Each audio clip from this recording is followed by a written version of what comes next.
guys, Teresa here. Welcome back to my channel, Lost My Thread. Today I'm going to be talking about my top makes from 2023.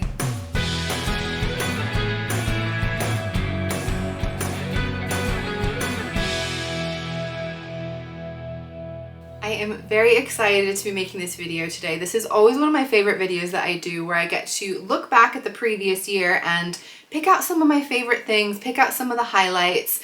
This is my 4th year making a video like this, so I do have playlists if you want to see previous year's videos to see how my sewing has progressed, how my style has progressed. I really do love getting to shine a bit of light on some of the makes I've made throughout the year. I have different categories that I'll be working through and putting things into them. You can always skip ahead, use the chapters if you want to see particular things, but I really am excited to be able to share some of my favorite things that I've made in 2023. The first category I'm going to start with is my top make on Instagram. Now this is what started this whole series in my mind, because on Instagram you can look at your top 9, so your top 9 posts throughout the year that got the most likes and comments. I feel like it's a somewhat arbitrary thing that they do on Instagram. I'll put up a picture of what my top 9 look like, but it's not necessarily, I feel like, very indicative of my best makes or even my favorites. I think it's just to do with the algorithms and things that stood out to people, but it's kind of funny just to look and see what got the most interaction, what interested people the most as far as pictures on Instagram. And my top post was definitely significantly my top post. I feel like it got probably about twice as many likes as most of my other things on there. Not entirely sure why it got so many likes. It's definitely something that I'm excited about myself, but it's interesting just to look at. That was my La Brea tee, which was a refashion. So I think the fact that it was a refashion is definitely quite fun to me. I definitely found refashions and details posts of like detail pictures of the things that I made seemed to be the most popular, which was interesting. But this used to be a dress that I got from White Stuff that I wasn't wearing because the elastic was worn out. There was sort of wear and tear on some of the fabric. It was just worn out over time. It wasn't fitting me like it used to because my body shape has changed over the years, but I love the fabric so much. I did not want to let it go. It had been sitting unworn for, I want to say, probably a good 4 or 5 years. And I'm so happy that I was able to turn it into something that is wearable. I did have limitations with the fabric, so this top ended up definitely more cropped than I would normally make a top, but I've also been wearing more high-waisted things, so I feel like it actually goes pretty well in my current wardrobe. I really do love this top. It's a super fun one to wear. It's very lightweight. It's a beautiful lightweight cotton lawn fabric, really great for the summer, and I'm definitely looking forward to wearing it again next summer. I see why people liked it because it is a really fun refashion, and I feel like it's just really good inspiration. If you have things sitting in your wardrobe that are not getting worn but you have beautiful fabric, maybe think outside the box and see what else you can do with that fabric. Next up, I want to talk about my quickest make, which is a pretty easy one for me to pick, which is this. This is the Jude Beanie. So this is a hat that I made from a scrap of fabric. It took me, honestly, an hour from start to finish, including cutting out. It was super fast to make, and it's a really cute one. I've been wearing it loads. It's a really nice, just practical thing to have in my wardrobe. This was a scrap from a Blackwood cardigan that I made in this really beautiful rib knit fabric. It's a tencel rib knit, so it's super soft, really nice to wear, and whips up incredibly quickly. On the opposite side of the spectrum, I want to talk about my slowest make of the year. So not all projects are quick and easy. I had one particular project that required multiple muslins. It was a long process, and that was my wedding dress refashion. So this dress used to be a wedding dress. It is now the Anna dress from By Hand London. I had 3 muslins to make this. I unpicked my entire wedding dress that I had made 20 years ago. So that took a lot of time as well, and there was a lot of fiddling to get this to fit right, to sit right. There were some issues with the drape of the fabric because when I cut it out, I was struggling to get the grain line correct. In the end, it is a really beautiful dress. It was incredible to be able to wear this dress for my 20th wedding anniversary, having taken apart my wedding dress that I'd made, and I'm definitely really happy that I took the time to do it right, but it certainly did take time. So it was easily my slowest make of the year. The next category is a bit of a tricky one. It is the best finish on a garment. Now, I have been trying over the years to focus more on the detail, spend more time, slow down where I need to make sure that things are finished beautifully, that they look just as nice on the inside as the outside. And so I actually have a lot of things I feel like the finish is really, really good, and I can't really fault it. But there is one garment that stood out to me as just being that little bit extra special, that little bit extra professional, and that is this jacket. So this is the Thayer Jacket by Grainline Studio. I think what really stood out to me on this one is that I feel like if I were to look at it and really look at it, I genuinely wouldn't be able to tell that it's handmade. Now, I don't think handmade is necessarily a bad thing, and I like being able to see the hand of the maker in garments, but it's nice to be able to create things that just look really polished, and I feel like this one really does. I think the things that make it that little bit extra over the top are the smaller details, the finishing details. So for example, the buttons that I chose, these are from Arrow Mountain. I feel like they absolutely perfectly suit this in general. It goes really well with all of the lines. I really loved it. The pockets, I took the time to draft my own pocket, patch pocket, that had the sherpa lining just showing through. So I did sherpa lining on the pockets that matches the lining on the inside of this jacket. The sleeves, I used a different lining because it was going to suit the project the best. And that is a quilted lining. It's a quilted viscose. I'll turn it inside out just so you guys can see. It's a little bit easier than me trying to explain, but this is the inside of the jacket. So I've got these sleeves that make it really easy to put things on and off. The sherpa lining is super cozy. The fabric I really, really love. It's such a great color for me. I'm so into this color at the moment. And I feel like in general, this jacket is just doing a lot, giving the vibes that I want. It's really comfortable. It feels really cool. And I honestly cannot tell you, looking at it, any faults. You know, when we make things, we usually spot a little one or two things we realize didn't go quite how we wanted it to go. This one, I can't point to one thing. Another thing I really do love as a detail is this tag that I put at the back. So this is a fabric label that I put if I need to hang it up. I will generally use a hanger because I want it to last a bit longer, but it's so cute. It's from Intensely Distracted, my favorite fabric label company. These are cotton, so they're not scratchy, really comfortable to wear, and I love that phases of the moon on there. I feel like it just makes it look extra cool. Really do love this jacket, and I feel like all of the details look so nice and professional. It is so neatly put together. The collar is really crisp and beautiful. Yeah, it's a really special one. I feel like it came together so perfectly, and all in all, I think it's just got such a great finish. It deserves a little chance in the spotlight. Next up is my Proudest Make, and I will say this one actually was a big contender for the best finish because it also has a really good finish. But in general, I feel like I'm just that little bit more proud of it, and I feel like it deserves to be shown in that category.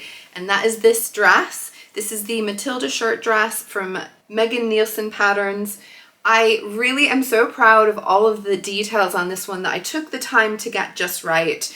The way that I put these pockets with the different directions of the fabric, as well as on the back yoke. I had so much fun just getting all the lines with the pockets. Again, I cut some of it on the bias just so that it would have that nice different look to it. I will pop in pictures because it'll be easier to see what those look like, but all in all, I really did spend a lot of time on this one. It was a more involved project, but it fits beautifully. The fabric, I love, love, love. This is a linen from Merchant & Mills, and it is just so gorgeous. These are all my colors. I absolutely love these colors. It is such a comfortable one to wear. It is really flowy and fluid because it's a lightweight linen. It's really nice to wear and just swoosh around in.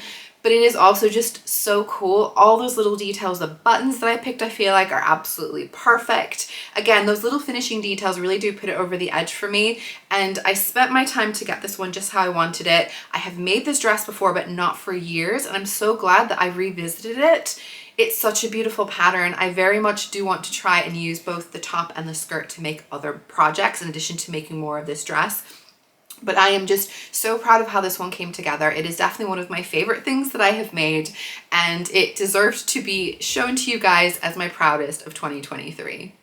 My least successful make of the year actually did turn out okay in the end, but initially it was definitely my least successful. It was a big old flop, and that was another refashion. So I had another dress that I was refashioning. This was all during Me Made May when I tend to do a lot of refashions.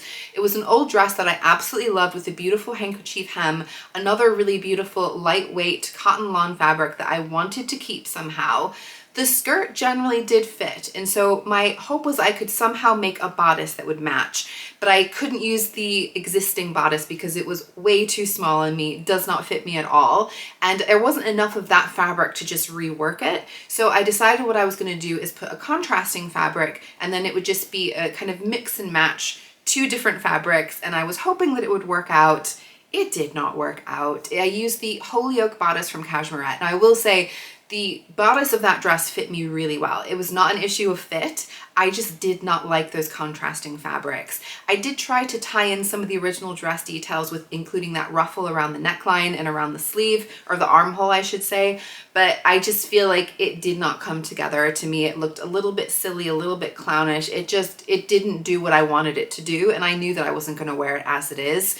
So I decided to just take that bodice off and go ahead and just make a skirt out of it. And honestly, this skirt has been one of my most worn skirts of the summer. I love it as a skirt. So I'm glad that even though the refashion didn't work out, I was able to get something that I did love out of it, because this is one of my favorite skirts that I've been wearing an absolute ton, and I know that I'm going to wear it loads. So it was a flop, but I turned it into a success. So I feel like it's also just a successful refashion of a refashion. All worked out in the end. Moving on then to my most worn make of the year. I do regular seasonal roundups of my most worn me mades throughout the year, but it was interesting to see what I made last year that actually managed to get worn the most throughout the whole of the year. I can't say I'm too surprised. It is this Peppermint Pocket Skirt. This is a pattern from Peppermint magazine. I made this for the So Frugal challenge last year, and I wore it to death all spring, summer, into the autumn. I love this skirt so, so much. Generally, I will say I really like the shape and the style of it. It is really suiting my current wardrobe. I love those big statement pockets. Who doesn't love a big pocket? This fabric is absolutely gorgeous. It's a viscose linen noil fabric that I got from So Me Sunshine.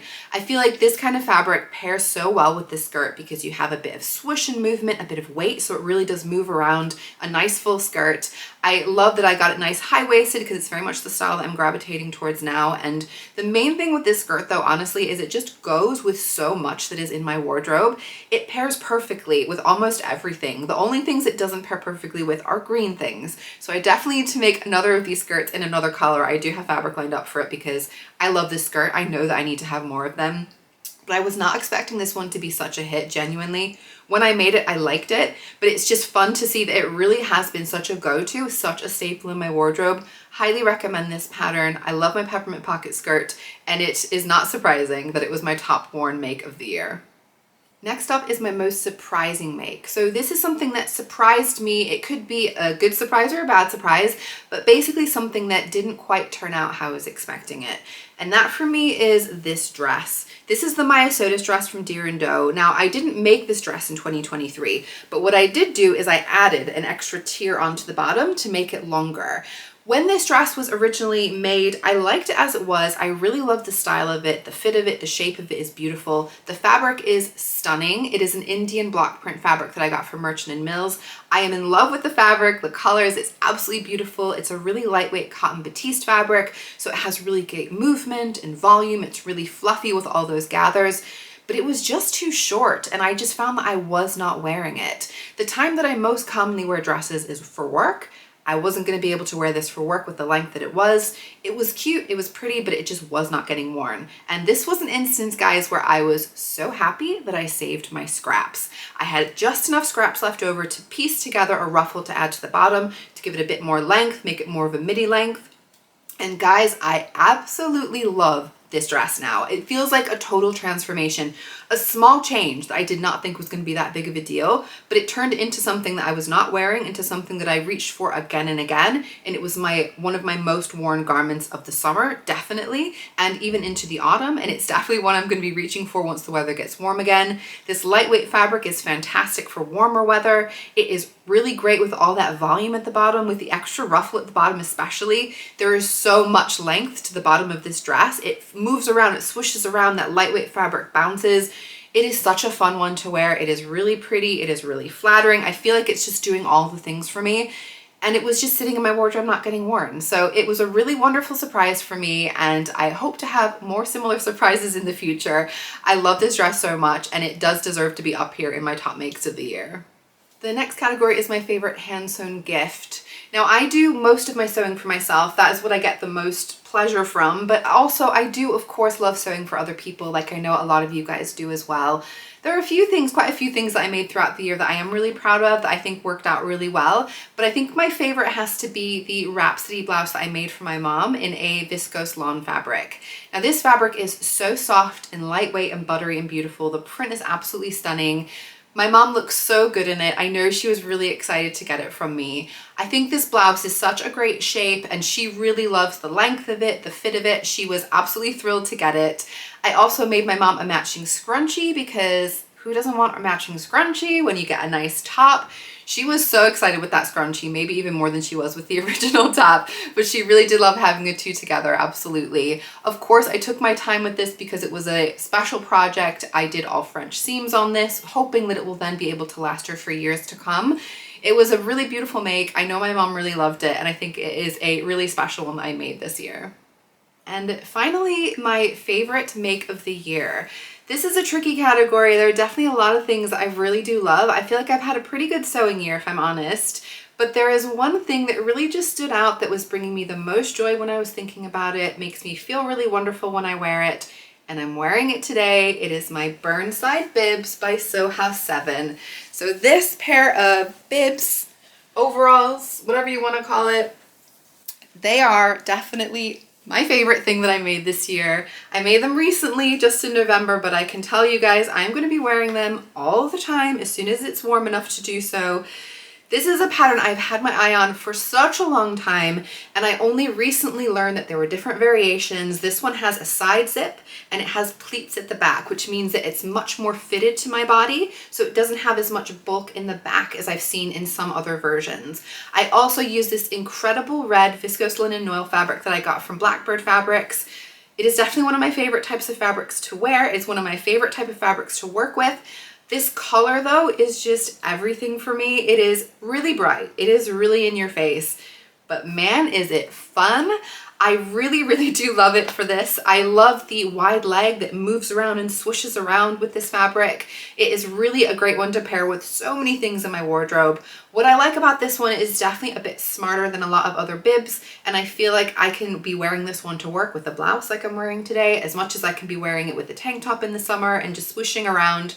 This is a truly joyous make for me, and it was one that I did take a lot of time on. It was a more involved project than I expected, with all the belt loops on the back, with the really beautiful finish on the pockets on the front.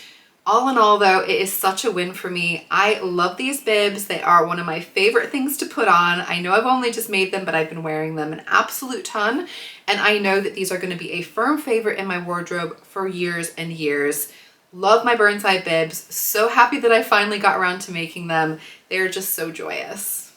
I always feel incredibly proud at the end of one of these videos because for me it is just really wonderful to be able to look back and see all the things that I was able to achieve throughout the year. I really am proud of everything that I've done, but these ones do stand out, being that little bit more special and needed a little bit of a second chance to show you guys and tell you how much I do love them. I would love to hear what your favorites were of the things that I made, but also tell me what are some of the favorite things that you've made throughout the year. I will be including my categories down below if you want to have a think about where things would fit into those categories from what you've made throughout the year. Please do feel free to share that in a video or on Instagram and tag me if you do. Let me know if you do, because it's so fun to be able to share in the joy and the celebration with all of you with all these things that we make throughout the year. It is such a wonderful skill that we have, and I feel like we deserve to pat ourselves on the back and give ourselves a boost and think about all the wonderful achievements that we've had. Please do give me a like if you enjoyed my video today. Make sure to subscribe to my channel if you want to see upcoming videos. I'll be back soon with another video, and I will see you then. Bye!